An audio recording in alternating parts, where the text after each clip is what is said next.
apologize to the 100 million Americans who suffered through COVID, survived, have immunity, and yet you want to hold them down and vaccinate them? Do you want to apologize for calling those people flat earthers? Senator, I appreciate your question and appreciate that everyone has their opinion. We follow the facts and the science at HHS. We use the expertise of the medical professionals, the scientists at HHS to make decisions.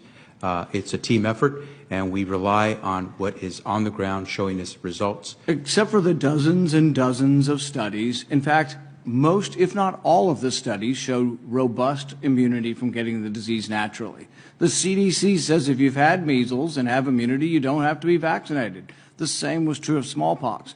You're selectively doing this because you want us to submit to your will.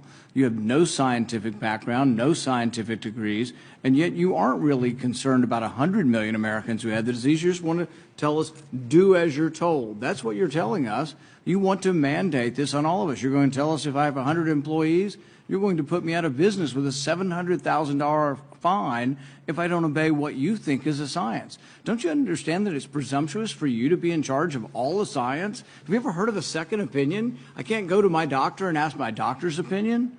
I mean, this is incredibly arrogant, combined with this authoritarian nature that you think, well, we'll just tell all of America to do what I say, and they better, or we'll fine them, or put them in jail, or not let them go to school, or not let them travel.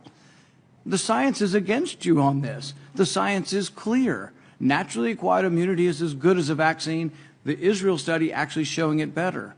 This isn't an argument against the vaccine, but it's an argument for letting people make a decision who already have immunity. You're not willing to consider natural immunity? Senator, our team has reviewed every study that's out there on COVID, whether it's from Israel, from the U.S., or wherever else. They have used the facts that have been provided through the rigorous research that's been done to reach a conclusion. 660,000 Americans and more have died because of COVID. We're trying to do everything we can to save as many as possible. We're using the facts, we're following the science, and following the law. Nobody's arguing the severity of this, but you are completely ignoring the science on natural immunity. So's Fauci, so's the whole group.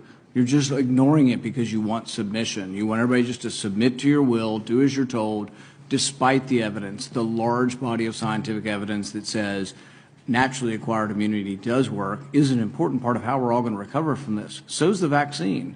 But when you add them together, we're at a much different place than if you ignore them. 100 million Americans, by conservative CDC estimates, have had the disease. 200 million or more now have been vaccinated. It's a good thing. Combined together, it's how the disease is. Nobody wants to get the disease. We're not advising